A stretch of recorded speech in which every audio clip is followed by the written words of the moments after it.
uh, for an ambitious mission to put up a seed company. Of the three, the only familiar name is Gerard Gruben, whose book on tropical genetic resources I have read. And I can imagine he is Mr. Groot's inspiration as far as establishing a tropical vegetable seed company is concerned. Can you give Gerard the name?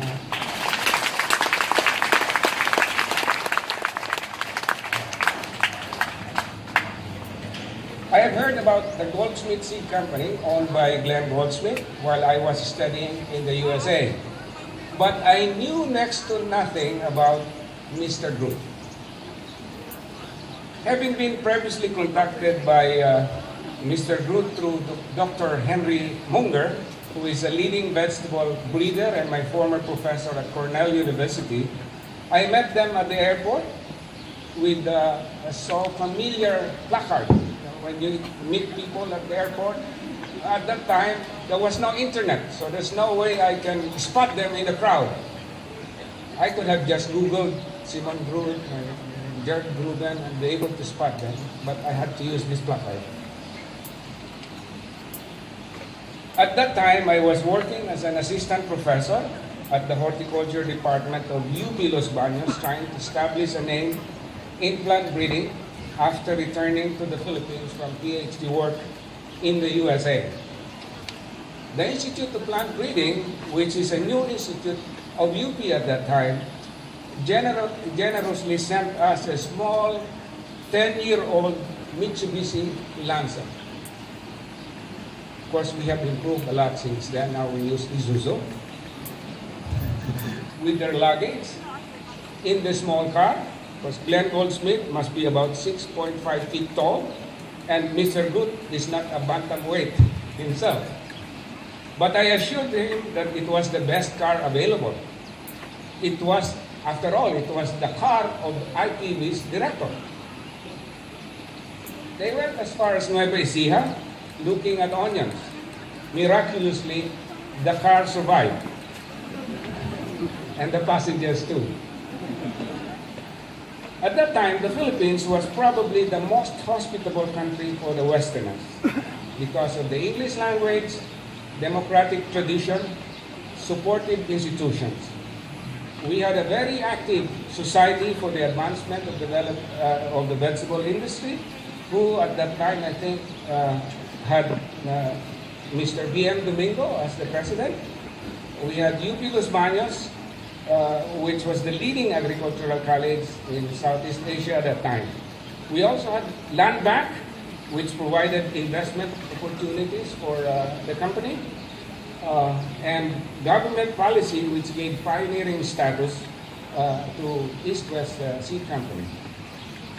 I imagine the three of them visited other countries as they were on a tour looking for a place to land. But eventually, SNG returned to the Philippines, to my surprise, because there were others like him who came, but he came back. I can imagine they now regret that decision, having seen how East-West has grown through the years. He eventually managed to recruit B.M. Domingo as his local partner, and you know the rest of the story. BMD is a perfect match. Having been active at the Society for the Advancement of the Vegetable Industry as one of its founding members, and being a seed dealer and farmer himself. So he knows about the jury. He has been practicing not only production, but also marketing. He is a perfect match. The East of the East-West partnership. But what you do not know is that in spite of all these names, East-West Seed Company was so poor at that time that it cannot even afford a full-time staff. I was recruited as its first employee, working 2 days a week on weekends. And for a while, I was the only employee. Then came Daisy, followed by Tabet, Bless, of course, Kaado. Where is Kaado? Yeah, please stand up to be recognized. He was responsible for developing the farm at Hortonova. And Irene, Irene is there.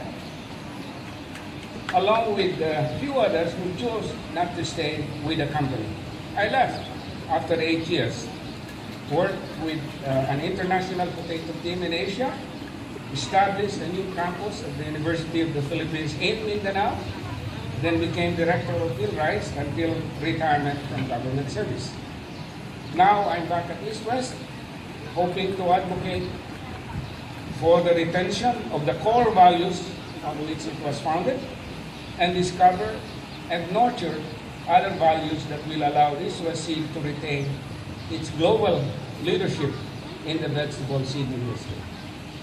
As for Daisy, Tabet, Bless, Kaado, and Irene, I imagine East-West Seed was not the best paying job available for them at that time.